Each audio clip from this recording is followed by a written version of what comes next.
Long-time followers, I guess, of my work, and this is Kenneth Arthur, but a long-time followers of my work, I suppose you could say, might be surprised to hear this, but I did have a girlfriend once upon a time, and I just want to say that early on in that relationship, I had to tell her that, yeah, don't call me this Saturday. It's the NFL draft, and this was a while ago, so you're kind of dating myself, but this was the day when, on the first day of a Saturday, you would have 3 or 4 rounds, probably 3 rounds of the NFL draft all day Saturday. And to me, that was a holiday. That was a tradition.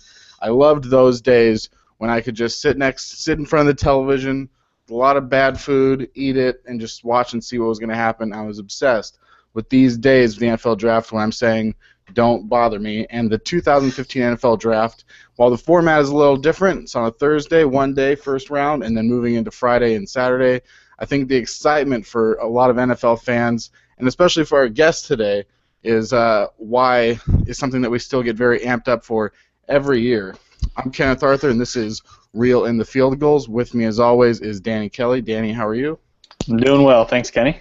And our guest is Rob Staton of Seahawks Draft Blog and of the BBC, and living across the ocean, always studying up on college athletes and prospects, and is, I'm sure, just as excited as I am, no, more excited than I am, because this is, he's just very excited about it. Rob Staton, how are you? I'm great, guys. How are you? Awesome.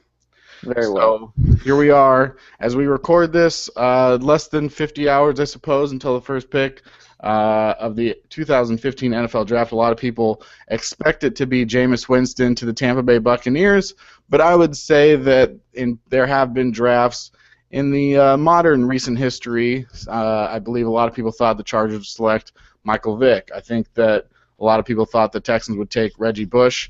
And these things can change on the very last second. Rob, we're going to talk a lot of Seahawks today, but just to sort of transition into the NFL draft, as we lead up to it, are there any rumors or something that has changed in the last day or so that could heavily affect the very top of the NFL draft?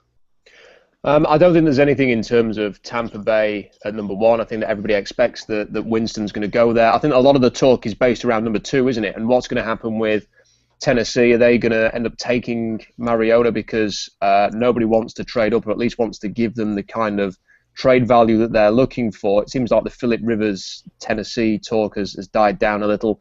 It's whether or not someone like Cleveland is willing to make that move. No, I think that there's still there must still be a chance that the Cleveland Browns are going to consider paying 12 and 19 to get up to number two. It's just whether or not Tennessee thinks that value is good enough to warrant missing out on someone like Mariota. I don't think it is. I think they should just take him at number two. And then a lot of interest at number three at the moment as well, with the consideration is whether it's going to be Amari Cooper or Dante Fowler Jr. who's going to go in that spot, or Leonard Williams. It's going to be a very interesting first 2 or 3 picks. Yeah, absolutely. I've even heard just now the Browns, maybe they'd be interested to move up even just 3 or 4 spots, that they might be targeting a wide receiver, maybe even I know the Rams have been talked about in trades, but as well as the Rams have talked about maybe that they want to move up, and then maybe there's discussions about Michael Brockers. Any thoughts there? I think that St. Louis are one of a collection of teams that when you look at their roster, you'd say, right, they are set to be a contender, apart from the fact they don't have the quarterback. And if they're thinking of moving up potentially for Mariota, then it makes a lot of sense. I don't think that Foles is going to be the guy that takes them over the top. I think he's a little bit overrated because of that one great, it was just over half a season, wasn't it, at Philadelphia? And I think he came back down to earth a little bit last year. There's a reason why Philadelphia were willing to move him in the first place, and pay a little bit more to get Sam Bradford, by the way. So they've got to be looking upwards and seeing if they can maybe move up. And they're a team that has to be aggressive now. And while they've got all that depth on the defensive line, if Michael Brockers, if that's what the rumour is, that he's a potential piece that they could trade to move up, makes a lot of sense, because they can afford to concede some of their defensive line talent to try and get the quarterback that can make them a legitimate contender in the NFC West. Rob, yeah. Do you think there is a team out there that right now that could be the dark horse in terms of for trading up for Mariota, someone that we haven't talked about yet? I don't think there's any. I think that the candidates are pretty obvious, and we've talked about Cleveland, and people are gonna wonder whether Philadelphia move up. I don't think they will. I think that they've made a commitment now to Sam Bradford, so I think that is going to be their guy. I think that Tennessee, the interest with San Diego seems to have died. I think we really are looking at Cleveland. If you want me to name a team that could just maybe surprise, what about New Orleans, who are a team that have to also think about the future a little bit? I don't know whether they'd be willing to move up in a big, bold move and have that guy sitting behind Drew Brees for a year, sort of lingering there and putting pressure on him. But they're maybe the one of the teams that have talked about. I mean, I think there was a quote from somebody inside New Orleans last year saying they wish they'd spent an early pick on a quarterback last year so they could start to plan ahead. So if they don't go with the quarterback early and move up, I think you could easily see one there in round 2 or round 3. I mean, if I look back 10 years, I think a lot of people said that Aaron Rodgers would never get past the Bucs, and even that John Gruden had called him to inquire and say, yeah, I think we're really interested in taking you.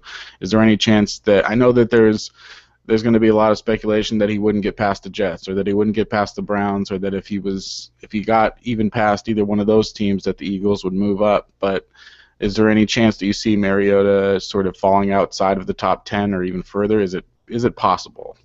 I don't think so. And if you go back to sort of people's impressions of Mariota during the college season, he was very much the consensus number 1 pick.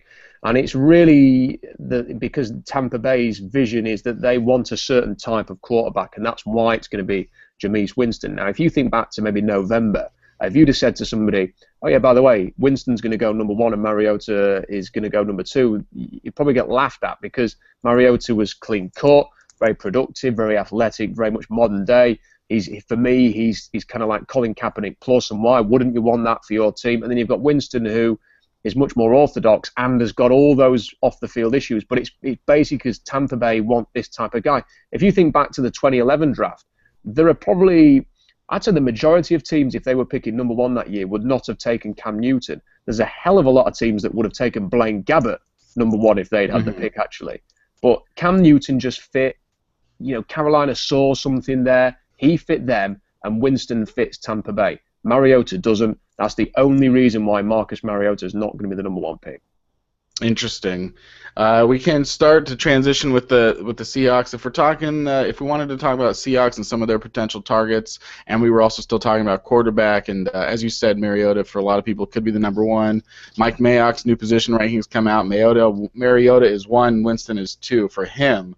And the fastest riser right now would be Sean Mannion of Oregon State. Is there anyone that you see as sort of outside of the top 2, someone that could be available to the Seahawks, say on day 2 or even day 3, that you think is being undervalued that could be a really good fit at quarterback?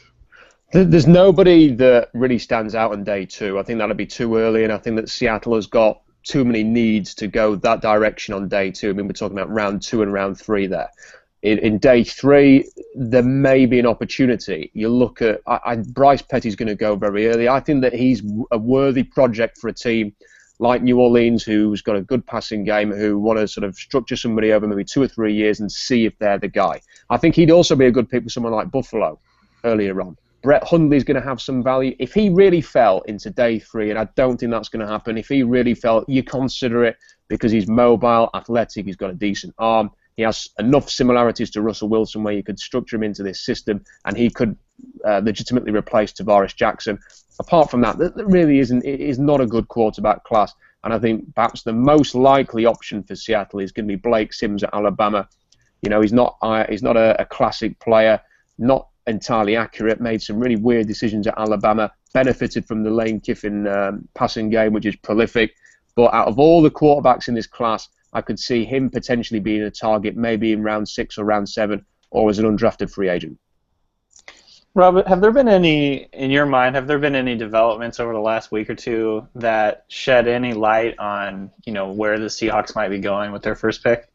Yes, I think there's been quite a clear indication that they like Dorial Green-Beckham, and Tony Pauline's report legitimizes that. I don't think it's a smokescreen. I think that they would love to have that dynamic receiver in round 2, maybe move up a few spots to get him using that 4th round pick, and then focus on the offensive line. Now, if Green Beckham's going to go in the top 15 picks around 2, like Tony said, then I think you have two scenarios. Do you either consider giving up maybe your 2016 third-round pick, another third-round pick given up in a trade, and are you prepared to do that because you're going to gain a third-round pick because Byron Maxwell has signed for Philadelphia? So let's assume that the Seahawks do well again next year. They're picking in the late third round. If you get a compensatory pick there, you're kind of replacing it, aren't you? So are they willing to maybe give that as well as a fourth to move right up into the top of round 2? I'm not sure they will be. So if he goes really early, I think you're looking at maybe just taking the best defensive lineman on the board at number 63, considering maybe 3 or 4 other players who you move up a few spots for, and that could be anybody, could be a defensive player, could be another receiver, move up a few spots to target them. But if you're not moving up, just take the best defensive lineman, fill a need at center or guard, and feel pretty happy about it. What do you think of Devin Funchess in terms of sort of a comparable player to Green Beckham in a way in terms of the size and speed aspects of him? Funchess is such an intriguing player because you watch him play against Ohio State at the back end of the season, and he was terrific. I mean, he made some huge plays downfield, boxing out the defender. He's got long stride, not quick off the snap, but will get downfield. Just caught everything in that game. Made a couple of really difficult grabs, and you think, hey, he could be a possession receiver. He looks a bit like Big Mike Williams, doesn't it? Yeah. So you could see maybe fitting into that role. The big issue with Funchess is that throughout his college career, he would just underwhelm so much. He scored 4 touchdowns last year, and 3 of them were in the first game against Appalachian State. So where's the production there? Compare it to Green Beckham, who just scored a bunch of touchdowns, right? And then you look at Funchess, and what has he done at Michigan? Not enough. And you just wonder whether or not he's gritty. What's the saying for the Seahawks? Pissed off for greatness. Is he pissed off to be great in Seattle? I'm not sure. Speaking, and I want people also, I should have mentioned at the top, if you're listening to this podcast in the day before the day of the draft or any of the days of the draft, please, you can come to fieldgoals.com, and myself and Rob will be sort of live commentating the whole draft days 1, 2, and 3 with guests stopping by. So come to fieldgoals.com to listen to that. Speaking of Green Beckham, let's say that off the field he was Russell Wilson. Where would he fall in terms of the draft? He could easily be a top 5 pick. Like, that's the sort of type of talent that people need to understand, right? That this is the guy that could be one of the best receivers in the NFL if he flew the straight and narrow for his entire career. Yeah, and I don't think a lot of people, and I was one of those people who wondered after the Combine whether or not he was quite athletic enough to warrant that kind of praise. He had a decent 40, but his vertical jump wasn't great. Doesn't have the length, and then you can spend too much time lingering on stuff like that. You just watch the game. Watch the Auburn game in the SEC Championship, not from last season, but the season before, of course, because he was suspended last year, or at least wasn't eligible to play. And you watch him take a pass in the open field and just sprint past 4 or 5 guys at 225 pounds at a guess at his playing weight and 6'5", and he does it effortlessly, and he glides, and it's that sort of gliding, sudden style which is so rare in a big receiver. He can get downfield, he can box off people, he's a yak threat, and you don't see that in big receivers. You really, really don't. And if he had the character and of someone like Amari Cooper, who is just zoned into football and is all about the sport, and he's going to be great as a consequence. If he had that level of attitude, he'd quite probably be the first receiver off the board. That is tough, especially in today's NFL when you're looking around the league. The stories, the really sad, disheartening stories that come out just as today, the news that Deion Jordan would be suspended for the entire season. The fact that you've got the guys with the domestic violence issues, with Greg Hardy missing 10 games this season. With his issues, and then obviously Josh Gordon, Justin Blackmon. How much do you personally, Rob, ding a guy like Dorial Green Beckham, and how many teams have taken him off the board completely? I would imagine that about half the teams are not even considering drafting him, and then the other half have probably took him down a round. So you're looking at, whereas most teams would say he was a top 10 pick, if he had a flawless character, you're now looking at round 2, and in that type of range, you're willing to take the gamble. And look, when Seattle had the number 31 pick, I didn't want to invest all of the faith in this guy's going to change the passing game. You didn't want to put that on Dorial Green-Beckham and say, okay, this guy is then going to go on and transform things. Now that Jimmy Graham's on the roster, and you can say, okay, he's going to do that role. Now you're talking about a complementary receiver who can accent Graham and the running game and really help out Russell Wilson. So in that circumstance, yes, absolutely, he should become an option. For me, the character's not as much of a concern with Green-Beckham as his ability against press. And it is the one thing he's going to have to improve on and work on. If you actually look at his build, it's very thick in the lower body. But how can I say this without sounding weird? He hasn't got sort of big pecs and big bicep muscles, right? So it's true. He's rail thin. He's a peculiar shape. And there's a couple of guys in this draft who are like that. Andres Pete's another one. He just doesn't look like a left tackle. He's got a really small head, this huge lower body, and this really thin upper body. And you just kind of look at him and go, that's not how you should look. And Dorial Green-Beckham's another one. So he's going to have to work on that. There's a chance that he's going to get into a camp and just get beaten up by pro cornerbacks and safeties, and he's just going to say, I don't really fancy this. And that has to be the concern. If he can adjust to that and he can mix it up and he can be physical, like Des Bryant is. Des Bryant is never going to back down from anything. And if he can be like Des, and in that regard, and it's not easy, and have that same attitude, then he's going to be fantastic. He's going to be an elite player. That is a big concern. I just want to point out that I really like the idea of seeing Dorial Green-Beckham saying, I don't really fancy this. Yeah. I'd love to see something like that. Let's talk a little bit about the defensive lineman. You said that's sort of where you went with your next comment, as far as if it's not a receiver, there could be some defensive linemen in that area that I like. So who are those guys? Well, it depends who falls. And there's this big chat at the moment about at what point the talent drops off. So you've got maybe an elite 15 or 16 guys. Then you've got a rest of the first round where anything could happen because teams are going to evaluate players differently. And then you're going to have a very rich, for me, 10 or 15 spots where the value is great in the middle of the second round. And that's why Seattle is probably thinking of moving up, because if you can get into that, the value is going to be so much better than it is at pick 63. There's really nothing to be gained from keeping that number 63 pick. If you can move up 10 or 15 spots and concede a fourth rounder, and hey, Seattle has 3 of those, so you can afford to give one up, then you're going to get a much better player. And then it's a question of who is going to be there. I like Eli Harold of Virginia, who's just a terrific pass rusher. Go and watch his interviews on YouTube. Go and watch his little combine section that he did with NFL.com. which is just, he compares himself to Bruce Irvin in that and just sounds great. These are the things that I think Seattle will look for. There's other guys as well, Preston Smith, very athletic. There's a Didi Zua from UCLA, Grady Jarrett, defensive lineman that can come in and help you straight away.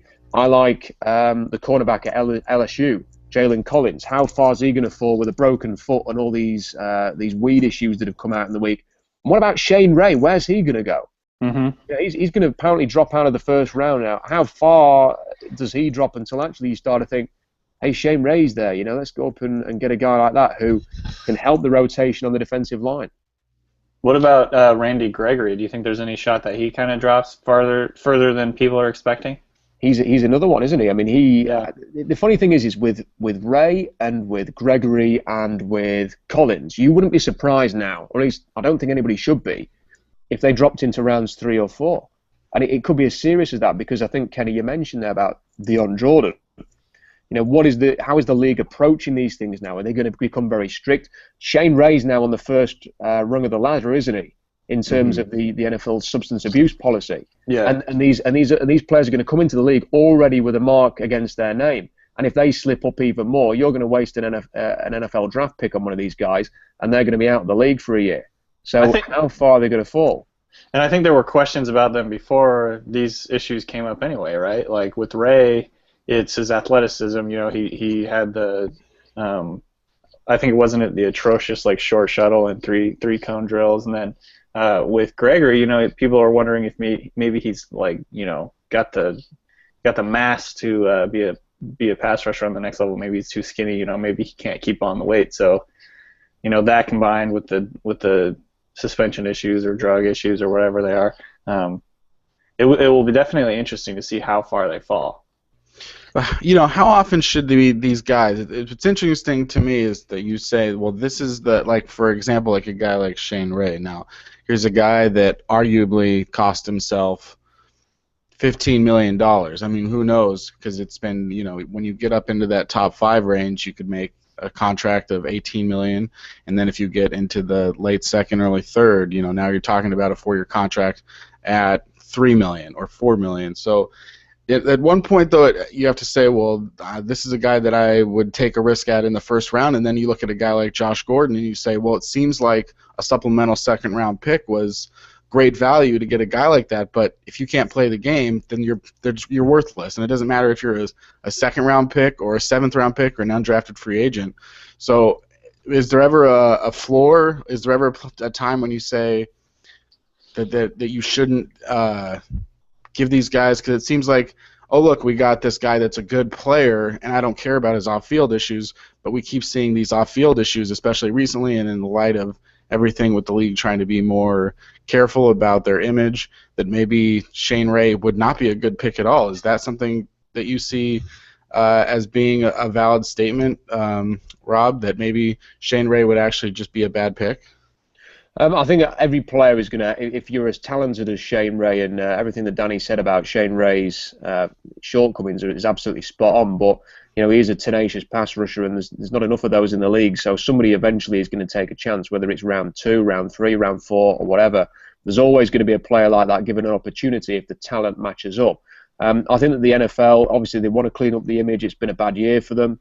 I think that with the weed issues, I don't know. I mean, for me, I think the league needs to get in 2015 and sort of realize one of the main issues here, domestic violence, is a much stronger, much more serious issue, which they needed to get a handle on, much more so than the fact that Randy Gregory, for whatever reason, has got a weed problem. And it's something that he needs to sort out. I'm not sure that him missing a year of football is going to have any impact there. And I think that's maybe just brushing it aside and saying, look, we're dealing with it. And that's what the situation is. So NFL teams, if they're seeing guys like Deion Jordan getting suspended for a year, Josh Gordon getting, how many games has Josh Gordon missed now? They're going to have to judge these players a little bit differently moving forward, and that could have a severe impact because there's a bit of an unknown there for the likes of Collins. Maybe not so much for Ray, but certainly for Randy Gregory. And as Danny was saying there, he's more of a blitzing linebacker than a natural pass rusher right now. So if you say that he's raw and has got character flags, it may have a big impact on where he goes. Where would you say, moving back to receiver real quick, we've got, going into next year, the Seahawks, they got to take a long look at Kevin Norwood and see if they've got something there.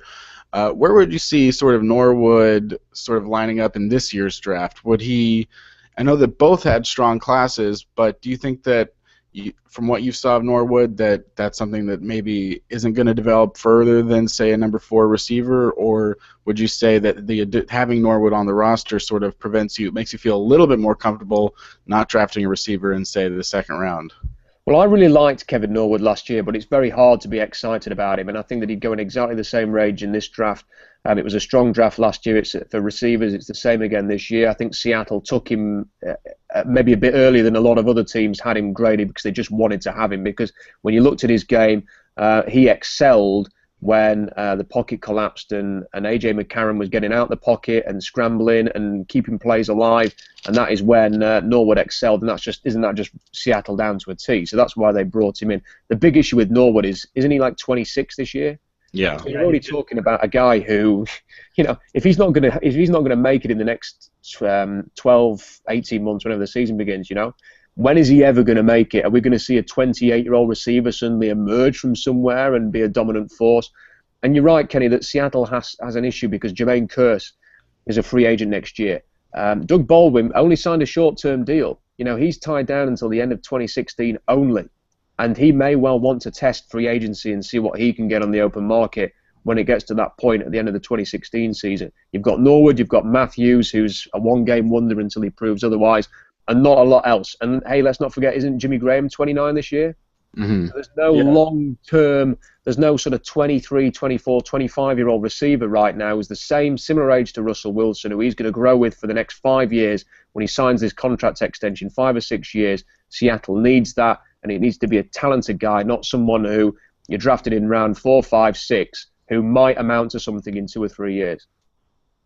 So who are some guys that you see this year besides the two that we've talked about, that might be available at 63 that, they're not going to be moving up or down, but maybe they like this guy enough to just take him right there at their second-round pick? The one guy that I'm kind of zoned in more than others is Trey McBride at William & Mary, just because when you watch him play against the better opponents that he faced, he excelled still, and that's encouraging given he played for a small school. When you watch him, great body control, very natural receiver, great hands, physical. He's not the biggest, he's like 6 foot, but he's got bulk. He's not a small receiver by any means, and he knows how to box off a defender and go and make the contested catch. He's got a return value there, and he's got exceptional character. I mean, Seattle is not going to have any. If we're talking about Dorial Green-Beckham being, a slight issue with character flags, Trey McBride is the nicest man in this draft. I mean, if you listen to his interviews, he's so polite. I mean, he calls everybody sir, ma'am, and everything like that. I mean, he is exceptionally polite. And although it would be a reach to take him in round 2 and maybe even a bit of a reach in round 3, he is the type of player, okay, you can't get your top guys, we'll focus and try and make sure we get this guy at some point in the draft. That's kind of how it felt last year with Paul Richardson, I think, with the Seahawks. Some people viewed it as a reach, but they wanted him bad. They were even willing to potentially spend a first-round pick on him, I think, which a lot of people would have thought that was a reach, but yeah, I agree with you on Trey McBride. I think he's one of the top guys that I've been looking at as well in that spot. So, he and Russell Wilson can be the politest quarterback receiver tandem in the history of the NFL. How do you feel about some of the running backs? I know that it's interesting because running back is something that people say put in Seattle's needs list, and I'm not necessarily disagreeing, but at the same time, Lynch is going to be the guy this year, and that Robert Turbin is a solid backup, and then they've even got a potential guy there in Kristen Michael that, though a lot of people seem like they're ready to move on from that if there's nothing to be seen there. Again, going back to Mike Mayock's rankings, he's interesting in that he's got Melvin Gordon over Todd Gurley. I don't see that very often. But then after that, he doesn't have a Jay Ajayi. I don't even know if that's right. I think that's right. You mean London's Jay Ajayi, by the way? London's Jay Ajayi. Oh, he's from London? I didn't realize. Yeah, he was here this week. He was here visiting people and doing like a big media thing in the UK. Nice. And he would be one of the very few London-born players. I did a little bit of research on him thanks to Rob's tip-off. But he's not in Mayock's top 5. He's got Amir Abdullah, then Duke Johnson, then Tevin Coleman, and then falling out of the top 5, T.J. Yeldon. Any of those guys going to make it to 63? Just speculating here, not necessarily that the Seahawks would take a running back with their first pick, but do you see any of those guys falling down as well as Ajayi, and would any of them be an absolute steal at that point? I wouldn't be surprised if Gurley and Gordon went very in the top 20. I think they're destined for that.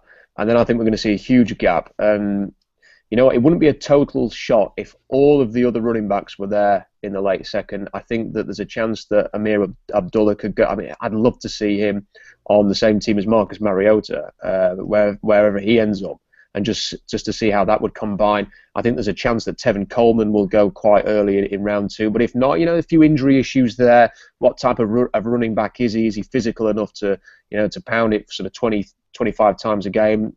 Question marks there. But I do think there's going to be options. I think that it's a need for Seattle, Kenny, because let's look at it. Lynch could retire in a year. May happen. Turbin's out of contract next year. This is his final year of his contract. Are you going to pay him even a couple of $1 million next year to stick around when you can get a cheap replacement in this draft or maybe next draft? And then Kristen Michael, as much as everybody wants him, and hey, I think the three of us would love to see him take the next step this year. When's it going to happen? They paid a second-round pick on this guy, and he can't even beat out the number 2 running back. So, we've heard very critical remarks from the running back coach on his technique. Is it ever going to switch on for Kristen Michael? So, if you're thinking, hey, this time next year I might be without Lynch and Turbin, and this is the number 1 rushing team in the NFL, by the way, are they really going to go into next year with just Michael as an option in a contract year? Or are they going to maybe plan ahead? And I think they will plan ahead. They'll take somebody in round 4 who they like, maybe even the back end of round 3, because it is a good enough class to justify it. Take them, stash them. Next year, at least then the worst case scenario, you've found Turbin's replacement, or you've got competition for Michael to start. Well, that's an interesting point, though, as well.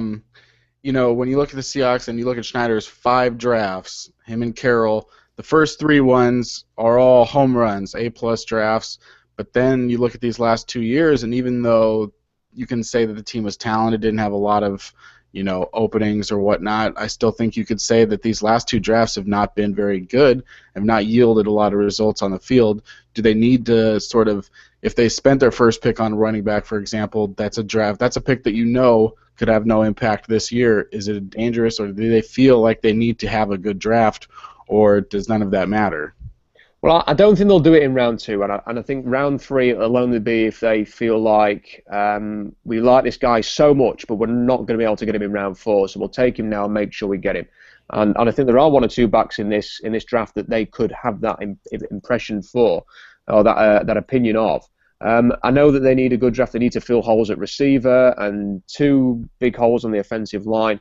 But look at Pete Carroll at USC. He just constantly stashed 4 5-star recruit running backs on his roster and let them compete. And he never had anybody quite like Marshawn Lynch leading the way. But do you know what? Seattle's not going to have Marshawn Lynch very soon. It may even be next year. So I think they're going to have to take this approach where they will keep adding talent at running back. And to make up for the lack of having that dynamic Lynch, if they're going to lose Turbin, they've got to have somebody in there. And I think that they've got to prepare and look ahead a little bit. They took Christian Michael as a running back of the future, let's not forget. They didn't draft him in 2013 to start. They drafted him thinking forward. So they're willing to do that with running backs, and I think they will do it this year. And I think they're going to take one in round 4. What are some of your thoughts on some of the offensive linemen and I think we've talked a lot about the pick 63. Maybe let's talk about some guys they might find in rounds 4, 5, and 6. Do you have any favorites in that area and guys that might fit and come in and maybe not start in year 1, but be kind of long-term potential starters for the Seahawks? Yeah, I mean, it is such a fantastic draft for offensive linemen, and you should be able to find guys, and there's, you could list a whole host of names here. Yeah. Rob Crisp at NC State. If you watch Vic Beasley a lot, and over the last 2 or 3 years, I thought, well, he could be a potential Seahawks pick. So I watched him a lot. Nobody handled Vic Beasley like Rob Crisp last year. It was superb. So keep an eye on this guy, because he's a legitimate left tackle prospect. He's not someone you think, oh, he has to play right tackle. Oh, God. He's a left tackle. He's athletic. He's long. He's had injury issues, which is going to hurt him. He could go in round 4 or 5 quite easily. And if Seattle is having to think, hey, we need to prepare potentially for life after Russell Okung, he could be somebody you bring in, you stash for a year, you work on him, you play them in spot duty. If Okung gets injured, maybe he comes in. He's somebody to keep an eye on, I think, as well. And if he doesn't land in Seattle, I could easily see him starting somewhere else. He could be the Green Bay's left tackle was drafted in round 4. Rob Crisp could be the same. Lawrence Gibson is had 1 year starting experience at Virginia Tech, another left tackle prospect, long, athletic, worth a look. He moved inside. I thought it was very interesting that Tom Cable went to the Florida State Pro Day, and they've got Trey Jackson there, but they've also got, if I can say his name correctly, Josu Matthias. I think yeah. That's okay. He's 6'5" and 309, but he played at about 330, I think, or something ridiculous like that. And he's actually slimmed down for the off season here to boost his draft stock. He could get up to 315, 320, and act as that bigger left guard that Seattle has looked for. And I think they're going to look for a big left guard who is in that range to replace Carpenter. So he's another one. And then there's other, Quinton Spain at West Virginia, Jamon Brown at Louisville, Tyson Braylow at Colorado State's another one who I really like. Mm-hmm. You could list it, and then all the centers as well. I mean, there's so many guys you could look at here. Just come on to fieldgoals.com during the draft, and just turn down your volume on Mel Kiper and turn it up on Rob and myself and our guest to listen to that. Rob, what about? So you do think that it's potential? We had a number of teams last year, successful ones, Packers, Patriots, start centers for most of the season that were rookies taken in the 4th round. There's a high potential. Is there a high potential to see the Seahawks do the same thing, find their starter in the 4th round at center? Yeah, definitely. And there's some great guys there, like Shaq Mason at Georgia Tech, who could go in that range, who you'd feel confident, starting much in the way that, with Justin Britt, maybe you bring in a veteran, maybe you bring in a Chris Myers, who can work alongside that guy, and you judge it. You just see, if you feel like the rookie's ready, you throw him in there. If not, well, you've got Chris Myers, so he can do it. So I can see a situation like that. I mean, Mitch Morse is another one. I think his stock's rising too high, that if you want him, you're probably going to have to take him at 63 or miss out. But he's an option there at 63. So's Hronis Grasu at Oregon. He's another guy who at 63 could come in and start. But as you move further down the board, you've got one or two others off the top of my head. Terry Poole at San Diego, who played tackle, looks like he's got a really good center frame. So he could move inside. I think they worked out Tyson Braylow, didn't they, at center, although he probably fits better at guard. There's the Auburn center, Reese Dismukes, who could slot in there, and then Kansas State's B.J. Finney, just a real no thrills type of center, who reminds me a little bit of some of the centers that have come into the league. Is technically good, strong as an ox, but not a spectacular athlete. And if Seattle just wants someone who can fill in and do a job for them, then B.J. Finney could do that. I've heard a lot of talk about Ty Montgomery. Can you speak on him a little bit and where he may fall? Yeah, I think if you're going to put money on anybody being a Seahawk this week, go for Ty Montgomery at Stanford. I was thinking the same thing, actually, Rob, today. It's nailed on. Let's just give him a hat now and let him have his picture taken for his Instagram account, and then he's a Seattle Seahawk, because it's going to happen. People are gonna be pissed about it too. I think, because he's one of those. He's a hot button topic kind of guy, because he's got so many issues with his hands, and people are like, well, why would you want to draft this guy? He's like Cordarrelle Patterson without hands. But for me, it goes back to the Seahawks, wanting that one thing that someone does really well, and they could just make him an All-Pro returner. Oh, definitely, and he's going to be a great return guy, and I think that you can work him into the system. He's never going to be Golden Tate, right. But you can find a role for him, and the guy loves football. I mean, he went out there, and his family are football people, and he went out there when he was a kid and wanted to be a football player. And he's gritty. He loves the game. This is all the things that Seattle are just sat there going, oh, this is perfect. And then he goes out, and then we saw who tweeted out this week saying that Ty Montgomery said of all the visits he had, his favorite was Seattle. Yeah. And, what a surprise, because he'll love it there. He's a guy who's going to walk into that locker room and nothing's going to faze him. He's going to fit right in immediately. The Stanford guys will make him feel very welcome. He's going to be a kick returner for Seattle, I'm sure. And don't they just need one, because they had a fair catch specialist last year in Brian Walters who did nothing and did nothing on offense at all to warrant the fact that he just went out there and caught the ball and fair caught it. And now you're going to have Ty Montgomery. Do you know what? He's going to be a much more explosive returner, and you're going to get at least something out of him on the offense. That sounds like a win-win to me. I call this a two-part question. It's because you watch so much college football, you can tell me better than I know. Are there a lot of great kick and punt returners in college football? And if it is hard to judge, is it hard to judge which ones are going to translate to the NFL level, or is it one of those things where it seems sort of like if you're a good returner, you should be able to return in pros just the same as college, or at least similar to it, whereas it might be harder to predict if a quarterback is going to be good at the next level? It seems like it would be easier to predict if a kick returner or a punt returner is going to be good at the next level, or is that not correct? It's just as unpredictable. That is a great question. I think the big thing that you notice with some guys is, like, Cordarrelle Patterson, for example. There was one play which made you think, do you know what, it doesn't matter, he's just a natural return man. And that was when they did an end around, I think it was, in a game against Georgia, where he took it and moved to the left-hand side. There was nothing on. Reverts it back to the right-hand side, thinks about throwing it, then takes on the entire team and scores a touchdown. And you think, well, if he can do that, if he's that creative in space, then it doesn't matter what the blocking's like at the next level or the special team scheme or anything like that.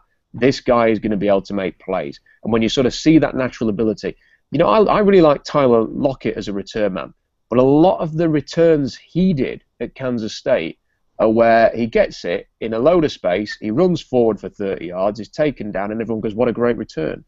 But you don't see actually anything naturally there that you think, well, that separates him from everybody else as a return man. And the thing about Montgomery is that he has a bit of that flair and that natural ability. He's always been a big-time return man. I think going back to high school, he was identified as, his return skills are exceptional, he's natural. And I think he has a little bit of that sort of natural ability that we're talking about with Patterson here. And it's hard to sort of quantify it.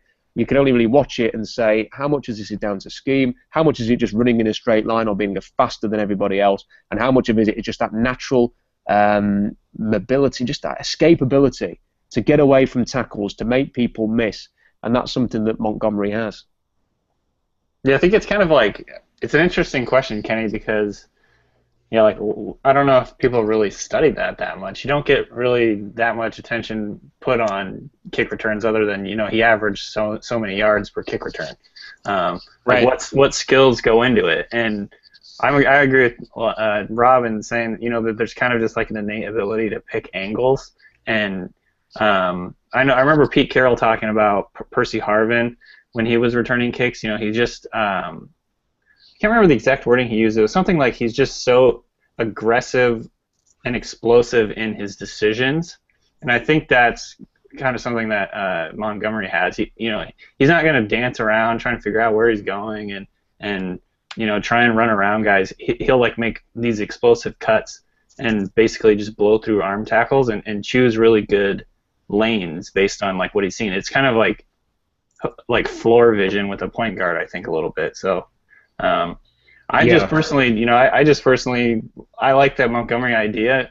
Purely, I don't care if he ever catches a pass. I just want like a return man, because last year was so frustrating, with the constant shuffling at the kick return position. And I know that Pete Carroll loves the explosive play and loves kind of like the power of being able to flip the field. That's why Golden Tate was so exciting every time you got the ball. I think that's a big reason they got Percy Harvin too, honestly, is because he was so dangerous in kick returns. When you look at the games that the Seahawks have played last year, if you look at the Super Bowl, that one play, when they had Leon Washington, it was that one play that could make you be a difference between a win and a loss, and it definitely showed not having that. Even it was basically like you took the punt return game and you flipped the light switch off for the whole season and just said, we're not going to be able to do this. Remember that they started with Earl Thomas in game one, and then they tried Doug Baldwin. They could not figure it out. And when you lose a game like the Super Bowl on something as razor thin as that, finding that guy, and that's the thing, is that because it's something that's usually found with a low risk, low cost, the garbage truck driver, whatever sort of nickname some guy gets because he was signed off the street to return kicks and he ends up returning 2 for touchdowns or whatever, where it's like these, but at the same time, even though it's low cost, doesn't mean it can't be extremely valuable. Yeah, Pete, you want teams to be terrified when they're punting or kicking off. I just think that that's so Pete Carroll. Like, I guarantee you it drove him insane last year. So that's another one of the reasons that I think that I was thinking like Montgomery just seems like the most obvious pick for the Seahawks, and it's going to be one that, again, people are probably going to hate it, but I'm going to like it. Rob, why don't you speak on another position of need is going to be cornerback. Do you see any big, tall, lengthy in the arms, speedy enough, Pete Carroll molds that could be available again on day 3? There aren't too many. The thing is with this is that I'm guessing there's going to be a couple of obscure names that maybe people have looked at the arm length and the speed and gone, well, he could be an option. But the problem with that is like a lot of people have asked about Julian Wilson, I think it is, at Oklahoma, and saying, well, he's tall and he's long and he's got the speed, but you watch his tape and it's horrific. But then you're never quite sure how the Seahawks approaching this. Are they just looking at the athleticism and saying we can work with this, or are they looking at the tape and saying maybe not? And there's one or two others like that. Texas Southern's Trey Walker is another one who's been linked a lot, passes all of the size, speed, length test. But when you watch him play, is there anything that really smacks you in the face and goes, well, they've got to get this guy? But then I don't think there was that. Terrell Simon's tape was horrible. in some games. I mean, you just look at it and you think... You're talking about last year, right? Yeah. Well, it's not really improved, but if you look at LSU, there was games for LSU where he just got destroyed, and it was a concern. Actually, you look back at Richard Sherman's tape, there was one game against Arizona against Nick Foles where I think he had an interception in the game, maybe even two, and made some big plays, but he got burned a couple of times badly as well. And it's that sort of...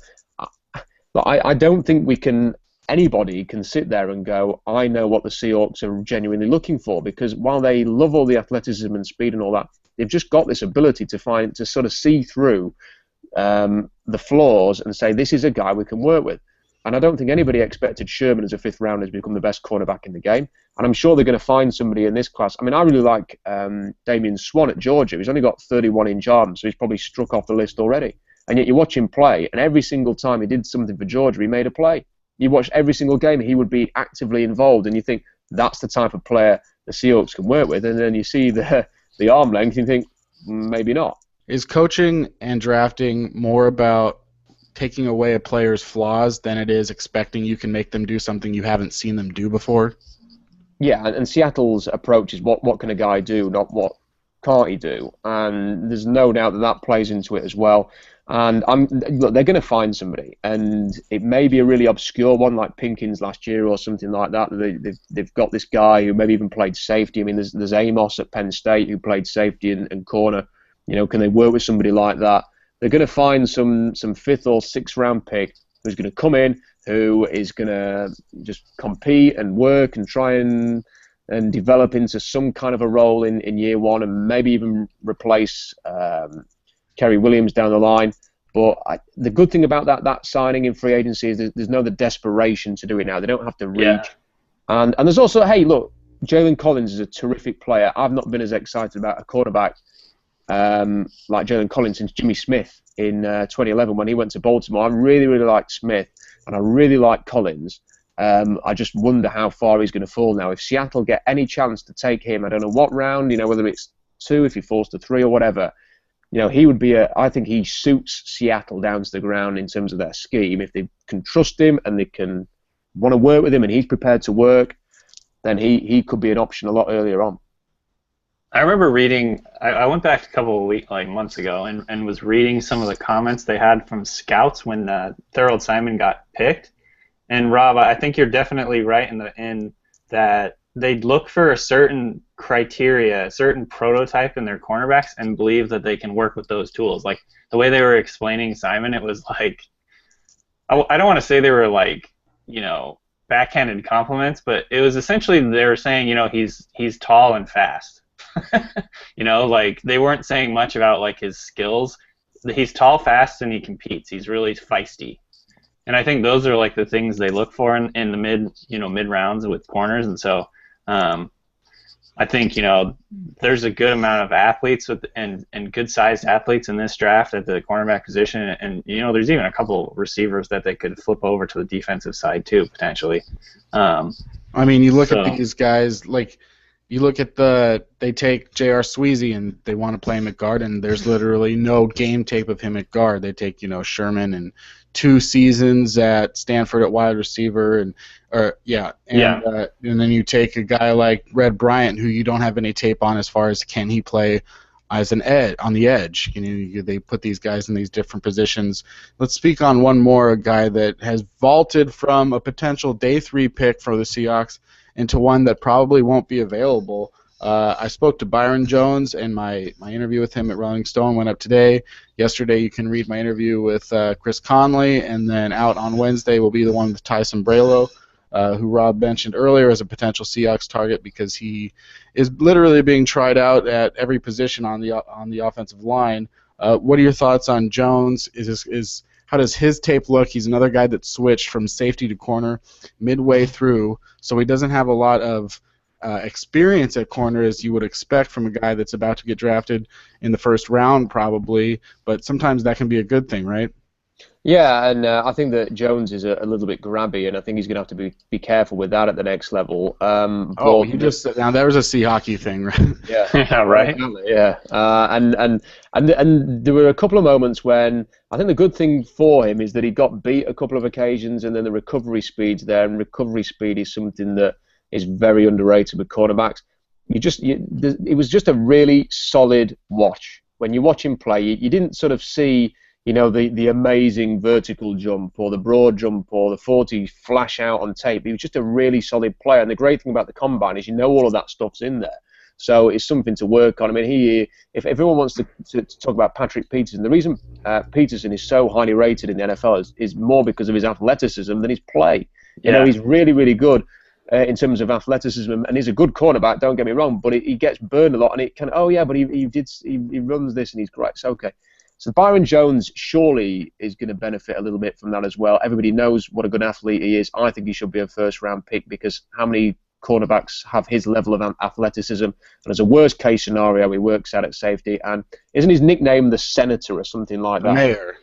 The Mayor. Okay. So that says it all, doesn't it? Guy that his agent basically said he's boring. He's a normal guy that doesn't know. He's never gonna tip the meter one way or the other. He's a very middle of the road guy. You're never ever going to have a problem with Byron Jones off the field. This is a guy that is as straight and narrow as you can get.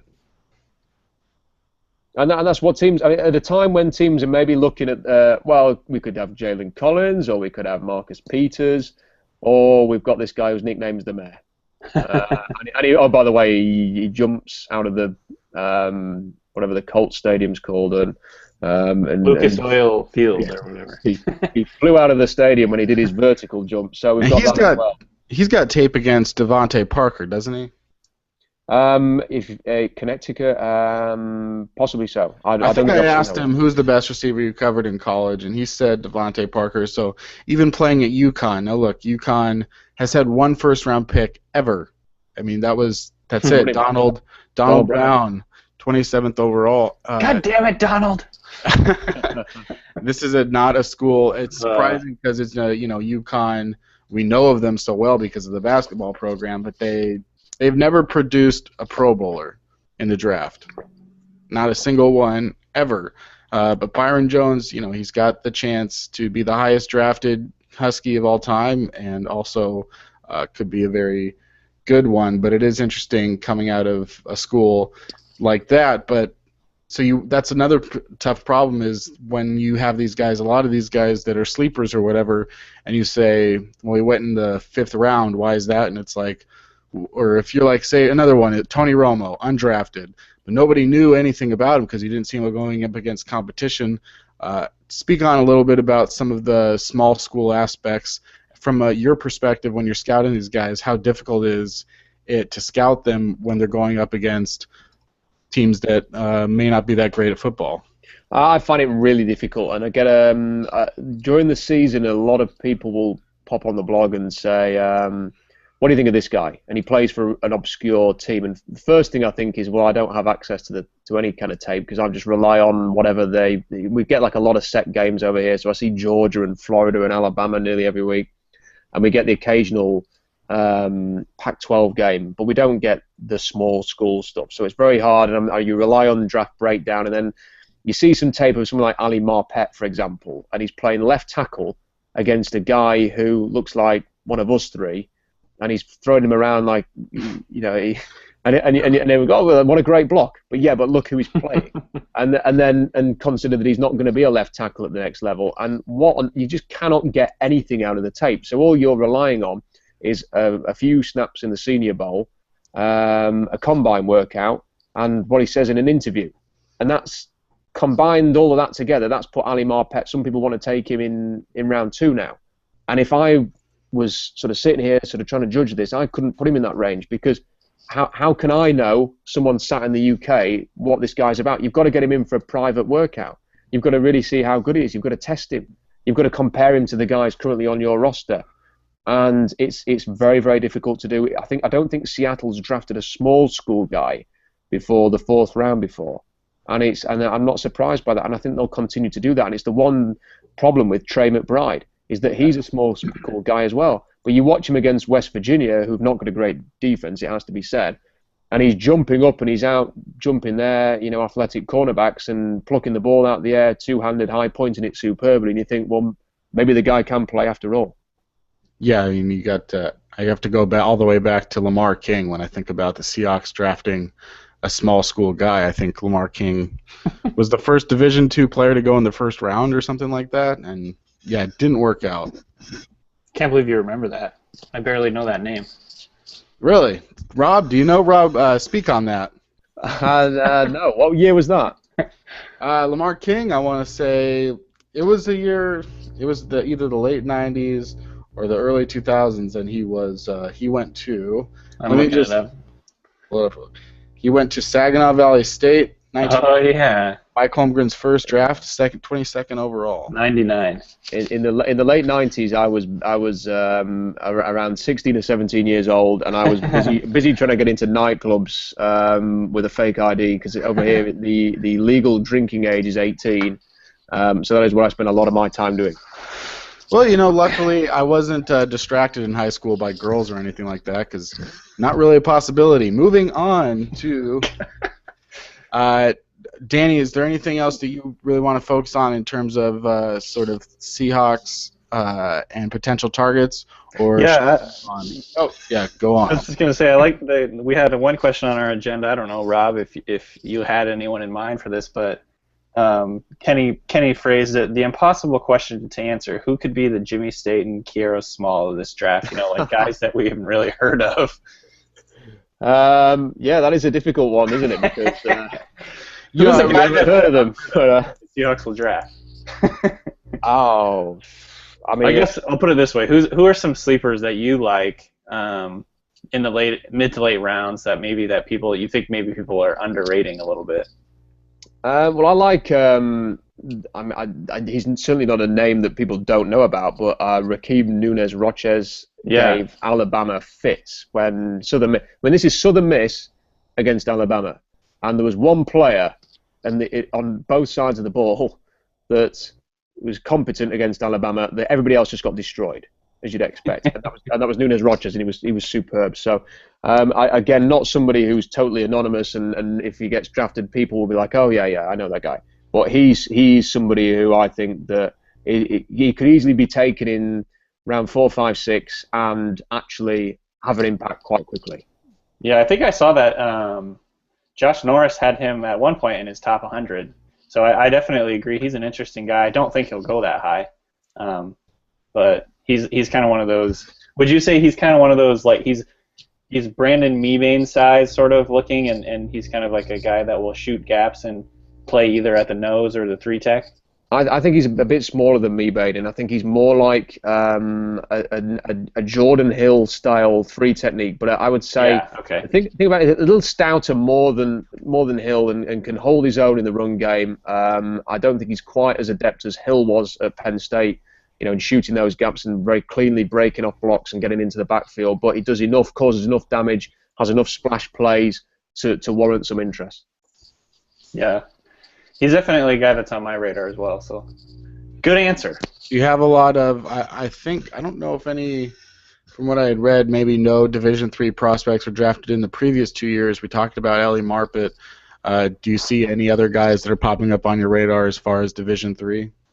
No, and I think that Marpet is obviously the one thing that's helping him is the combine. And it's funny that we talk about who are the tall, fast cornerbacks. Well, the whole league is looking for that now. And how often, I don't know if you guys watched the combine, obviously, Danny, you were there, but the constant talk from Mayock and Rich Eisen was, oh, this guy's a Seahawks cornerback. Yeah. Because he's 6 foot. And everybody is looking for the Seattle blueprint, which makes it harder for the Seahawks to find these guys. And the other thing is that people are looking now for, we're looking for athletic offensive linemen. And we're looking for, the spark value is even more because of Chip Kelly and Philadelphia and the success that they've had, and of course the success the Seahawks have had, and Bill Belichick I think uses some of this as well. So they're all looking for those guys, and Ali Marpet goes to the combine and performs as well as anybody else, and all of a sudden the interest peaks because of that. And we're always going to have that. If you are a Division III, Division II school guy now, and you can turn up at the combine and you can really shine and perform and run fast and jump high and all of those things, you're going to get noticed. Yeah, and we had Phil Savage on a couple weeks ago, and he talked about just hearing about Marpet, and then he's in charge of getting these guys into the Senior Bowl, and a guy like Marpet, you really have to have quite a bit of good support to get an invite from a Division III school to go to the Senior Bowl, and it seems like he's got a lot of support and a lot of guys that love what he can do. But at the same time, probably you're still working with a window there of how long is it going to take to get this guy ready to play against professional men, football players that have been can be quite intimidating when you're looking across from that. Maybe do you think there's anything to? I mean, obviously there's something to it, but how much do you think there is to a guy of, say, playing tackle in the SEC at Alabama or Florida or Texas A&M, producing tackles, offensive tackles? How much does it have to do with they've seen some of the best at the college level, and so they're more prepared for seeing these guys at the NFL level right away? Yeah, I think it absolutely makes an impact, and it's why teams like Baltimore, who are just great drafters consistently, always seem to look at the second, and Alabama in particular for their guys, because they know that they're battle tested. They're going to come up against future NFL players, and while every single rookie in the league, whether they're picked number 1 or in the 7th round, is going to have that moment where they turn up and practice and they go, wow, this is fast, or this guy's stronger than I'm used to, or whatever. Everybody's going to have that, but they're probably able to adapt quicker to it. And that's not to say Ali Marpet has got everything that you would want in a really quality centre prospect. But it may just take him a little bit longer, because the difference between his level of competition before and what he's going to face at the NFL is a Grand Canyon size compared to maybe the athletic tackle or guard who plays for Texas A&M, for example. And it's just going to take that little bit more time. Doesn't mean he won't get there 5, 6, 7 games into the season, but he's maybe going to need that extra bit of time. I talked to Chance Warmack this week. He was generally considered one of the top guard prospects of the last 10 years when he was coming out. He went 10th overall to the Titans, and I asked him what it was like to transition from college to the program. And keep in mind, he's at Alabama, like Rob was saying. He's faced the best players in the nation. Likely, he's going up against some of the best defensive linemen day in, day out. Alabama, I'm sure he had no confidence issues in college, being one of the top guys, and he said he was so nervous going into his first training camp and his first thing, because you're getting into the league and these guys have been playing since you're in grade school. He even said that you get into the league and you realize that these guys have been playing since you're a teenager, so or not even a teenager, like 13 years old. So I think that goes into the psychological evals. Can this guy come in and you hear Pete Carroll and I think John Schneider says it more often. It's can this guy come in and hang with the LOB? It's like a crucible. They're coming in. They're not going to back down from you. I think we saw it with Winston Guy a little bit. He really didn't fit in with the LOB in terms of what you're seeing on the Real Rob report, and kind of washed out, and they put you through the grinder, and if you can't hang, then you're really not going to make it on the team. I think that's kind of something that they're looking for. That's what that grittiness is all about. So it's an important thing. It's interesting if you go back to 2002, which I've been using as my sort of draft era, because you get the 32 picks in the first round, so you take that era. And if you go back to 2002, first round pure guards, if you want to say that, I believe just 15 of those, and out of those 15, 9 Pro Bowlers, and then out of the 6 that aren't Pro Bowlers, 4 that have a pretty good chance of making it someday, including Warmack, including Jonathan Cooper. It wouldn't be that far out of line to think that either one of those guys, right, as well as David DeCastro, and then there was one other guy that could make it 13 out of 15. Wow. And that's a ratio that you only usually get with the guys that aren't usually, they have to be so good, right, to get into the first round as a guard. You have to be so good, but then at the same time, how much pressure to be good when everyone expects you to be good. Yeah. The only guy that, do you want to talk on Brandon Scherf at all, and how good of the guard that this guy is going to be at the next level, Rob? Yeah, I mean, he's going to be a really good guard, and I know there are some people who have talked about, let's see him not make it at tackle before he can move inside, and that's fine. And I think that the fact that Brian Balaga's done fairly well at Green Bay gives you confidence that maybe this guy can come in and do well. And he's a better athlete than Balaga was. But I just think that he's going to be a really, really good, solid right tackle or guard. You know, drives people off the ball. His pass protection isn't great. I don't think anybody will watch him at Iowa and go, "Oh yeah, you know what? His kick slide is good enough to really handle the top elite fast pass rushers." But you know, when you watch him drive people off the ball, the tenacity, the strength, everything's there. He's just going to come in, and you know what, Kenny, you'll be mentioning him in a few years' time on a podcast somewhere, saying that he made a Pro Bowl and he's going to have a great career. Yeah, it's an interesting year for the offensive line. It seems like at the top there's a lot of, let's just transition into the first round, because in that first round, the grades or the mock drafts or whatever you want to call it are all over the place. It's usually Scherf at the top, but then after that, you know, there's questions as far as what position these guys play and what order they come in. You can talk about Pete, you can talk about Flowers, and you can talk about Collins. How do you rate these guys? What's your order? And do you think that your order is going to line up with the actual NFL draft order in terms of those tackle guards in the first round? I think it's quite an interesting group, and I mean, I really liked Lyle Collins. I mean, at one point I thought that the top 3 players in the draft were Mariota, Todd Gurley, and Lyle Collins. And then I watched an all-22 tape of Alabama against LSU, and it totally changed my perspective on Collins. Because it's funny how you know what, you watch a TV copy and you think that you can get everything with alignment. Watch an all-22, and especially with offensive linemen, and it can change your perspective a lot. And he wasn't getting much push in that game, which was interesting against, you know, a really solid Alabama team. I thought if he impresses me here, that's it. You know, he's going to be the top guy and he can play tackle. And I thought he could play left tackle. And I left that game wondering whether he could and whether or not the leverage issues that you could see on that tape were quite as good. So I kind of adjusted it a little bit. I think that Scherf's going to go early. Andres Pete, if you forget I talked about him, had a daft body shape with a tiny little head, huge lower body, just one of the weirdest looking. Look, I'm sure that Andres Pete's a great guy, but he looked strange at the combine. And you watch the tape, right? And he's a left tackle. I mean, he's a pro left tackle. He's a very, very solid. He's going to come in. I'm sure he's going to have a long career. So if you want a left tackle, take Andres Pete. If you want a guard right tackle, take Brandon Scherf. And then I think you've got Collins. I really like Eric Flowers. Just love the way that he plays. Really physical, strong, drives people off the ball. He's quirky technique, but who cares because it works for him. DJ Humphries has got a lot of potential, but I think he's maybe a little bit overrated, and there's a bit of an unknown there with him. Loads of upside, but how's he going to do? TJ Clemmings has got everything in the world to be a fantastic tackle. It's just whether or not he's going to get the time that he needs to work on his technique, which needs massive overhaul there. And Cedric Abui is going to go in round 1, if you believe all the national media reports. He's going to go in at some point in round 1. And he had a terrific year at right tackle in 2013, had a pretty lousy year at left tackle in 2014. Someone's going to take a chance, though, because he can move, and he's long, and he's powerful, and those types of guys going round 1.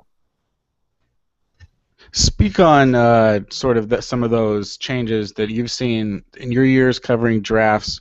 Speak on some of those changes, how teams are valuing right tackles in terms of the first round, how they're valuing running backs, how they're valuing cornerbacks. Have you seen a lot of changes that's going to be permanent, or is this just like a fluke? Oh, it's another great question. It totally has changed. It has completely changed. And the reason is because all of the top athletes in college football want to play defense now. You are not getting guys wanting to be offensive linemen. The big linemen who can move want to play D tackle or DN. And that's just the way it is, and it's not going to change. And you're seeing that come into the league now, and all the top athletes are defensive guys who are coming in, and the pass rush is more and more important. You have got to have athletic tackles on both sides. And that is why you see in the 2013 draft, Lane Johnson, where did he, 2 months before the draft, nobody knew about him. And he ends up being the 4th overall pick. Why? Because he moves well at the combine and he has a good senior bowl. Eric Fisher, number 1 pick. Who thought he was going to be the number 1 pick 2 months before? And then there's Luke Jokel, who everybody thought could be the number 1 pick, goes after Fisher. Why? Because he's not quite as athletic. And Fisher and Johnson, these guys, that they're mainly right tackle prospects. And we're going to see Eric Flowers is going to be a right tackle. He'll go in round 1. Lyle Collins could be a right tackle. He's going to go in round 1. Brandon Scherf, TJ Clemmings. Yeah. Buey's best position for me is right tackle because, well, that's what the tape shows anyway. And you've got to have a guy who can move now. And that is not... The best example of that is Seattle, isn't it? Because they've had solid right tackles that can't handle the speed. And if you are going to take on a team with Chris Long on one side and Robert Quinn on the other, well, where are you going to put Quinn? You're going to put it on the right tackle. And he's just going to win time after time after time unless you've got a guy who is even close to his level of athleticism. Yeah, great example. Just think about the NFC West and in terms of the edge rushers that you can see in the division, even if the 49ers are weaker in the middle of the linebacking spots, you still got to account for Alvin Smith, you would assume. And then, of course, the Rams having a lot to give, and then the Cardinals, also a great defense. Danny, do you want to speak at all on sort of the changing of the right tackle and guard positions and the draft value? Yeah, I think, I don't have a ton to add. I think I just have a vision burned into my head of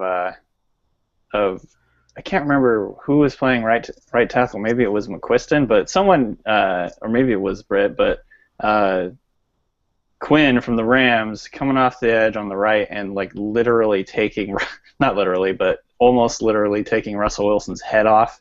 Right. So I think it's a devalued position on the right tackle side, obviously compared to the left side, but we're still seeing the offensive linemen. They haven't lost any value. In fact, they might be getting more value these days as you hear about the running back losing its value and all that. But there could be a huge run on tackles this year early on, and that could affect some things going into the later rounds too. Well, yeah, isn't sort of the tackle position? It's almost becoming like the quarterback position, and in a way, in the terms of draft value, because you're saying it's really hard to find a good one of these that's able to keep up with, as Rob's saying, the incredible pass rushers that seem to be getting better because, like when I was in high school, I wanted to play defensive end. Even though I was fat, I was like, those are the guys that get the sacks. Yeah. Luckily for the team, I was terrible at every position, so it didn't matter. I wasn't going to get onto the field. But it was interesting. But, yeah, because it's so sexy to get the 20 sacks, right? It's sexy to be the guy that gets that as opposed to the guy that protects him. But at the same time, it's going to shift, and it's going to be, well, if you're the type of left tackle or right tackle that can stop the guys in this draft, like, say, Fowler or Vic Beasley or what have you, if you're the type of guy that can stop them, then that's going to be extremely valuable. But maybe it's going to be harder to find those guys. Let's do a few. I mean, again, we're going to be talking with Rob in the first round, all through the first round of the draft on Thursday. I believe that starts 4 Pacific in the United States. What time is that going to be in? That'll be midnight here, and I have to work the next day. So it's awesome. It's potentially there's two times when I've not slept and gone to work the next day. One of them was the San Francisco game, in 2012 when they won 40-something. 42-13. 42-13. So I was quite happy that next day going into work, even though I had no sleep. The second one was the Super Bowl. So it was quite a contrast in the recent Super Bowl as well, not the Denver one. So I was quite upset that day compared to the San Fran game. So I'm hoping that after the draft, when I'm going into work having had no sleep, there's going to be some reason to be positive. I mean, what an amazing Saturday that's coming up. You've got the third round of the draft. The Seahawks will have 9 picks. You've got the NBA playoffs, the NHL playoffs. You've got Pacquiao versus Mayweather. Mm-hmm. You've got baseball games like the Yankees versus the Red Sox. I believe that Manchester United, I don't know, soccer or English football, as I believe it's called in England. I don't know English football, but I believe Manchester is playing in a big game. Is that right, Rob? You know what? You've stumped me there. My focus is so much on the draft. Is Tottenham a thing? Tottenham, yeah, Tottenham, yeah. It's that big thing. Yeah, they are a thing. The Kentucky Derby is happening that day. It's pretty insane what's going on. But I'm glad that man. Rob's going to be with us, but I want to hit some of these quick hitters on the first Yep. round. Danny, I want you to think about questions that you have regarding the first round. So let's start with biggest surprise in the top 10, Rob. I think that there's a chance that we're going to see Washington do something crazy and potentially maybe swap picks with Atlanta and then just take a pick that nobody expects. We all know that the GM there has links to Seattle and San Francisco, so expect the unexpected with that pick. Don't be surprised if something like how about Byron Jones? Wow. How about they take Byron Jones a lot The earlier mayor. than everybody expects? The mayor. Maybe they trade just out the top 10. I don't know, but I expect him to go, he could go early because they know what they like and they want character guys in Washington now and athletic guys. So that would be my pick for maybe a surprise. How many receivers do you think are going to go in the first round? I think the safe number would be 5, and with the potential of a 6th right at the end, whether it's New Orleans taking Philip Dorsett or maybe Oakland will move back into the first round to take us up to 6. But I think that 5 is the safe number. How many? Who's going to be the first safety taken? When is he going to go? And is that going to be the best safety in the draft, in your opinion? I don't think it will be the best safety in the draft. I think that Landon Collins is a better safety. But again, you can only listen to the people, and there's just too much noise around Demarius Randall right now at Arizona State. There's too much talk about it. I think he probably ends up somewhere like number 20 to Philadelphia based on what people are saying. They've needed a rangy safety for a while. He is a playmaker at safety, much better than he ever was at corner. So I think he'll go first, but I think that as an overall player, I think that Landon Collins is a better player. Do you think that Melvin Gordon will go before Todd Gurley? No. I think that Todd Gurley will go at the latest number 14 to Miami, and I think that Gordon's probably going to go 16 to Houston or San Diego at 17. I think that's probably his floor. Who's going to be the best player that doesn't go in the first round? The best player who doesn't go in the first round is possibly Jalen Collins, actually, depending on what his situation is. But let's go for Dorial Green-Beckham. Oh, man, I didn't think of another one yet. Kenny? Okay, I'm always on the ready. Who is the best pure pass rusher in the draft? The best pure pass rusher I would probably say is Dante Fowler Jr. because he can rush from various spots. So he can play the edge, he can move inside, he's at linebacker, and he finds a way to impact plays. I think in terms of upside potential to be a really disruptive guy long term, I think that Eli Harold's got a chance. I think that he's only scratched the surface of his potential, and let's not forget he played on a lousy Virginia team. But he was a 5-star recruit who was all of the top teams in the country were after him. I think Alabama and all of those wanted him, and he stayed close to home for family reasons. Big family guy. I think there was a tragedy within his family that kept him in Virginia. Big character guy. Compares himself to Bruce Irvin. I think he's more of a natural pass rusher and can hold his own maybe against the run a little more. So I think that he's one to watch long term as well. And we've got to mention Vic Beasley as well, just because of his combination of major production at Clemson plus his extreme athleticism. There's so much that seems to hinge on that number 3 pick, and not a lot of people know exactly. Do you have an idea of what Jacksonville's going to do? I think what they should do is take Amari Cooper. Or Kevin White, whoever they have rated high, I presume it's Cooper. Because if you look, I think Jacksonville had the number 6 most productive pass rush, I mean, in terms of sacks at least anyway last year. So Gus Bradley's been able to put a defense on the field that can create pressure. There's no doubt in that. I mean, they've created pressure in games. What they haven't got is anything like a functioning offense. I mean, their offense is terrible. It is a mess. And I know they drafted 2 receivers last year, Marquise Lee and Robinson later on as well. But you've got to ask yourself seriously, right? You've got Blake Bortles here, and you want to give him the best possible opportunity to succeed in this league. So that, for me, means you get him the big tight end, which they've got now. They've got a big, nice, productive tight end in there, who I think is going to do a great job for them. Get him a number 1 receiver. Amari Cooper's the number 1 receiver. Get him on there, put him on the field, line him up all over the place, force the ball to him. And if you're not going to take Cooper, then go and get the best defensive lineman to protect Blake Bortles. Their mission should be to make life as easy as he cannot have too many weapons, can Blake Bortles. And they've got a defensive coach who can put a defense on the field. Go and get Cooper and make Blake Bortles life a lot easier. Do you think there's a shot that Trey Waynes will not be the first corner off the board? Yeah, I think there's a chance. I mean, Trey Waynes is a wonderful guy, really physical, incredibly athletic, and a lot to like about him.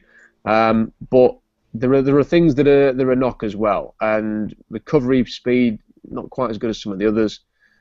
He's a little too grabby at times, and you wonder if he's going to be overly penalised at the next level. There's little bits to his game which, if he'd have run a 4.4 instead of a 4.35 or whatever he ran, then I don't think people would necessarily be saying, he's going to go in the top 11. Now, Minnesota have got a coach in Mike Zimmer who, and when he was at Cincinnati, it was like every year they were taking a first-round cornerback. Yeah. So I think there's a chance that Minnesota are going to go down that road again, and that he's got a chance to go at number 11. I think he could go a bit earlier. But look, what is the real difference between Trey Waynes, who's got his speed and athleticism and all that, and Byron Jones? There's not a great deal there. So why is one being projected in the late first and one in the top 10 to 12 picks? I could see somebody really falling for Byron Jones. I mean, when you say why is one going here, that's a question that I ask myself all the time about a lot of guys. Yeah. You're just saying, you're just putting so much faith in what people tell you, which is why it's so funny when people say, I can't believe, and you can say that there's round value where you say, well, everybody is saying that Bruce Irvin is a third-round pick or whatever, or second at best, and then you say, well, then what is the reasons? And so many people that probably could not get past, well, that's what I was told.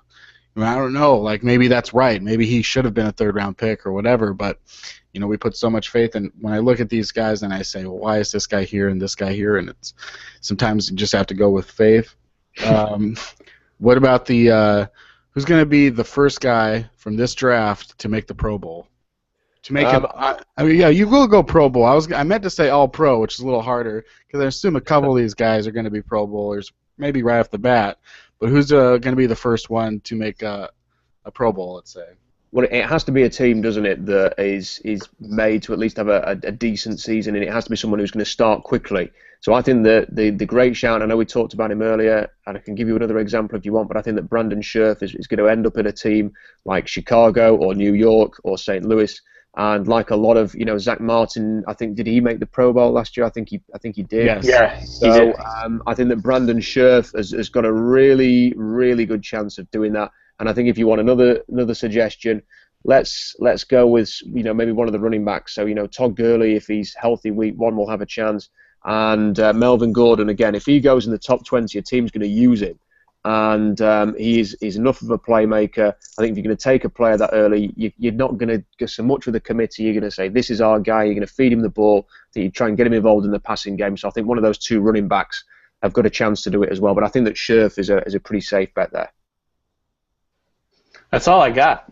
Oh, what do you think of? Just tell me really quick. A guy that's moving up really fast, Philip Dorsett. I like Dorsett because if you watch Miami, he finds ways to get open, and it's not always just running downfield in a fast straight line, and the other guy can't keep with him. I mean, he's very intelligent working the intermediate. There was so many times when he just found a way to get open over the middle, and they fed him the ball. They had a true freshman quarterback last year in Miami, and he trusted Dorsett because Dorsett consistently got open. And I remember the Florida State game when basically they were chasing the game late on, needed to find something. It was just, where's Dorsett every time? Straight to it, zoning him, find him every single time. And more often than not, he was open. And I would have loved to have seen that combination in a couple of years' time when that freshman quarterback's a junior instead, because that would have been something to watch. And I think that Dorsett has just got that something special. And he can get downfield, make all of those plays. He can work in the intermediate. He's not going to go quite as early as some of the other receivers, I don't think, but he could go a bit early. He could go in the 20s easily. But he's going to be a player, I think, a bit like Randall Cobb. If you put him on a really good passing offense that is prolific and has got a good quarterback, and I think New Orleans would be an ideal fit there. I know they got Cooks last year. He's a different type of player. I think that Dorsett could have a really good career. Who do you see as like the most overrated player in the draft right now?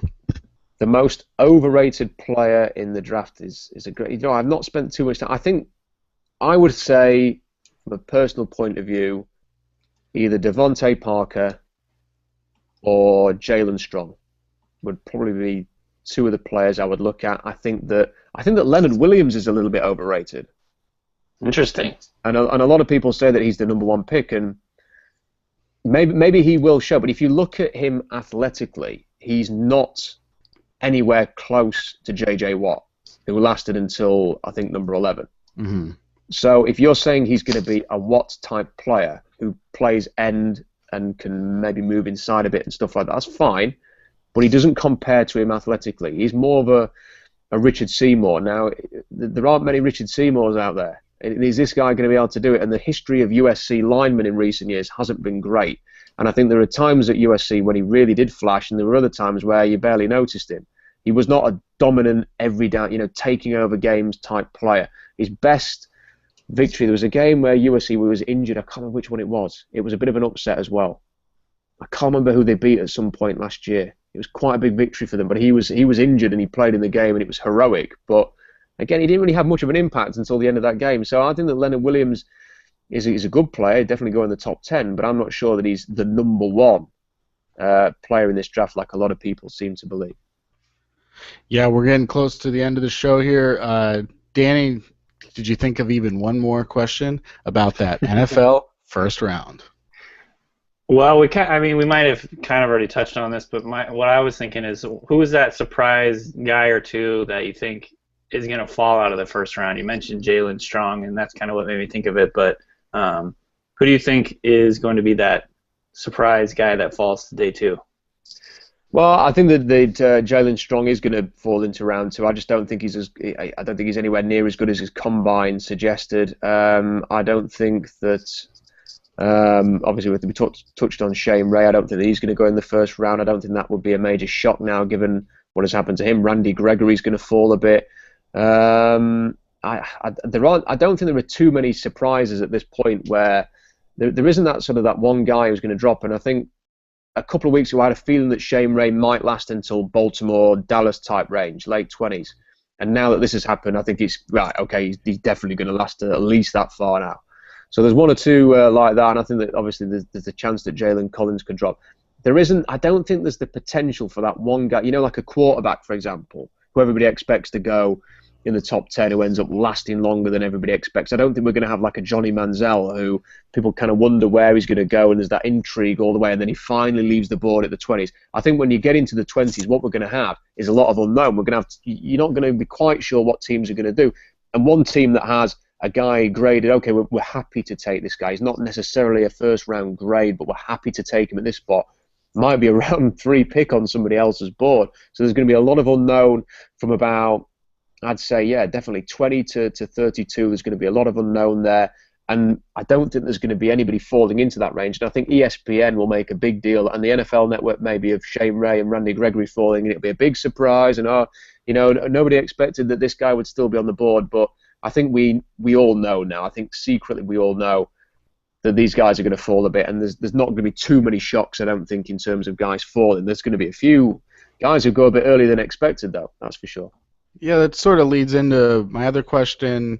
Maybe a guy who gets his name called on Thursday that's sort of just, obviously you're not going to get your name called if people don't know who you are, but maybe someone that's going to have people saying, wow, I had never seen that guy mocked in the first round even once. I think that one pick that might surprise is Malcolm Brown at Texas, who is just one of the most fun players to watch. Just a really good player.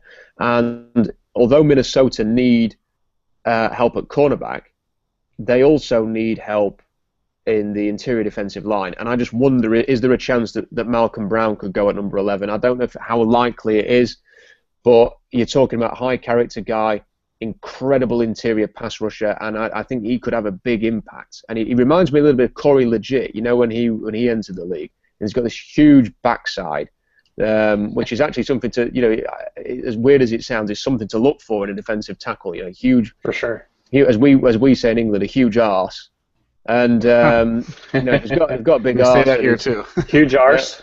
Yeah, he's got a big arse, and the big tree trunk legs, and he's quick enough to get into the backfield. Then that's someone to be interested in, and I think that there's a chance that he may go a bit earlier than people think.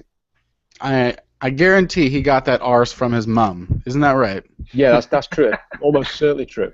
One other thing that you did touch on as well that I was like, well, he isn't talking about this, and then you brought it up because you talked about USC defensive linemen. Do you ever have any schools that you sort of scratch off? Obviously you can't scratch them all off just based on that, but schools where you're just saying like, well, this system is just so terrible for NFL evaluation that I don't even care that much, that you don't like players that are coming out of these schools, even though they may be prominent football programs? I wouldn't ever rule anything out because you have to judge every case on its merit, and I think the good example is the West Virginia thing where you had Taven Austin and Stedman Bailey, who, in fairness, I think will benefit from actually having a quarterback in St. Louis, but they were prolific within an air raid offense that exploited their athleticism and their qualities and maybe masked some of their weaknesses. But then you see Kevin White, who is like a slightly smaller version of Larry Fitzgerald, and you can't say, well, the system made him. I mean, he's too good for that. So I don't think you ever rule it out. I think the one thing I'm skeptical of is, and if people want to go back and have a look at the blog, we did make this point a lot when Seattle needed a quarterback in 2012. We talked a lot about Brandon Weeden. And the thing about the offense with Brandon Weeden was in the gun and then taking a 7-step drop.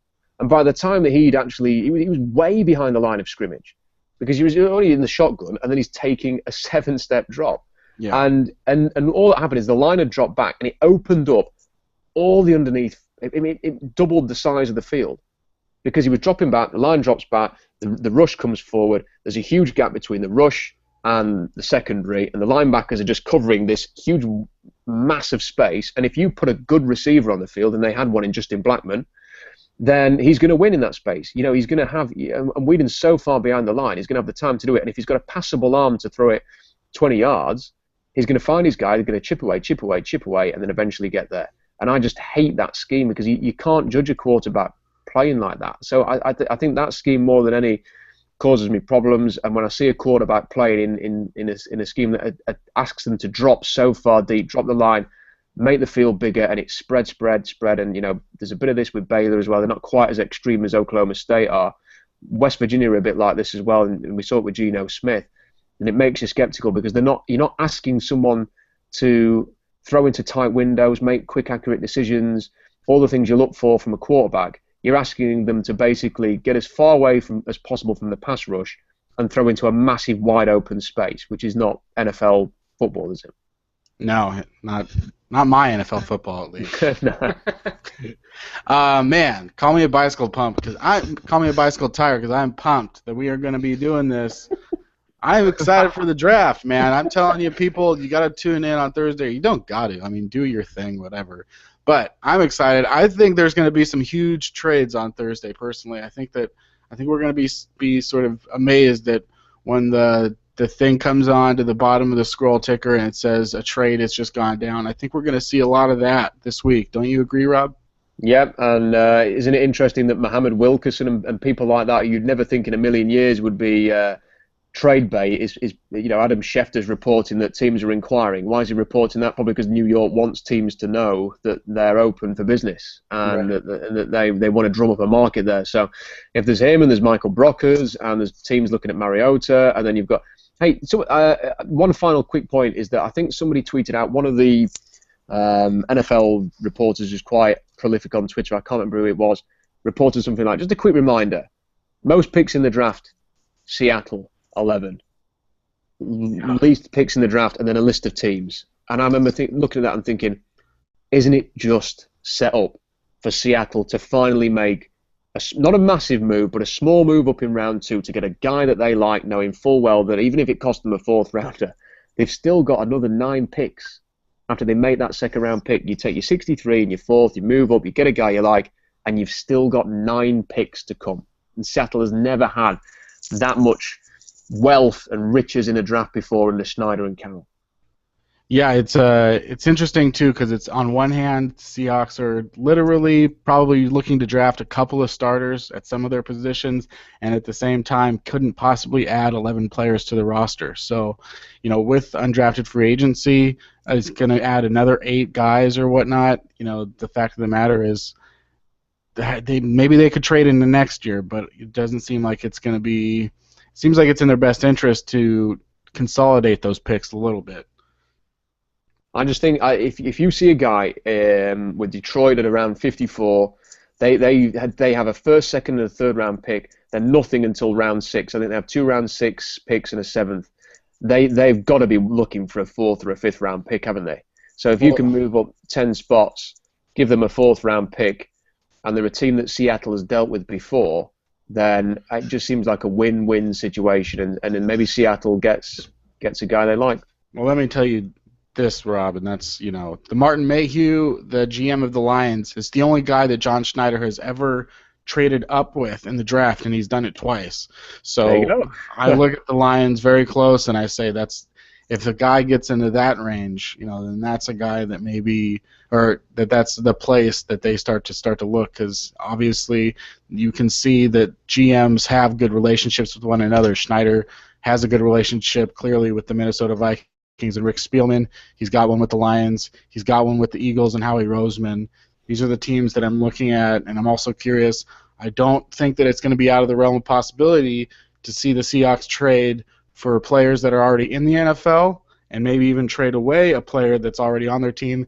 I think they're going to be looking for even not just draft pick trades, but also player trades. That's what I'll be looking at. Danny, can you say at all if you know at any time if you're going to drop by this weekend during the draft on Thursday or Friday? Yeah, I'll be around. So at least on Thursday for sure, and I believe on Friday as well. So you heard it here first, everybody. Danny Kelly on fieldgoals.com will be making a special appearance on fieldgoals.com this week. All right, that is the final word here today. You can follow Rob. Rob, where can they follow you? Please visit the blog this week at seahawksdraftblog.com, and if you want tweets about English football most of the time and the occasional link to and I appreciate everybody in America who follows me despite the probably very boring tweets about South Yorkshire football, but if you want the odd draft take as well, particularly this week, you can follow us on Twitter at Rob Staton. And Danny at Field Goals. Any final parting? Actually, let's do a real quick round because we haven't done it, I think, in at least a week or two of talking directly to John Ryan.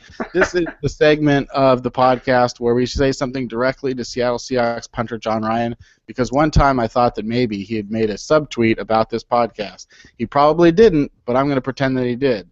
So, Rob, I want you to think of something really quick that you would say to John Ryan. Well, you can think of it while I'm saying my piece. John, I don't. The draft is this week. We're not going to be drafting a punter, so you're safe. Danny, is there anything that you would say to John Ryan this week? I would say, John, kind request to bring back the Fu Manchu mustache. Oh yeah. Rob, he's going to be so excited to hear from somebody in another country that's a fan of his, so why don't you go ahead and say something directly to John Ryan. Hi, John. I don't know if you've ever been to the United Kingdom, but it's a great country, and we like to plug our tourism over here. So if you want to come over, that would be great. London's very good, but also visit Yorkshire. There's some lovely sites, and maybe me and you can go and have a real ale together, because you are the kind of guy who enjoys proper beer. So we'll go and do that. And by the way, thank you for being very accomplished in your job and your role as a punter, because it's meant that I've never, ever, ever had to have a conversation about punters on my blog. So I appreciate that a lot. Hear, hear. That's true. So yeah, that's this episode. Subscribe on iTunes to Real in the Field Goals podcast. Go to fieldgoals.com. This Thursday, Friday, and Saturday, we'll have a link up at the top of the page, and you go in there, and it'll just be a live stream of our voices talking about the NFL draft, and I'm very excited for that. Thank you very much, and you will hear us next week or this Thursday. Goodbye.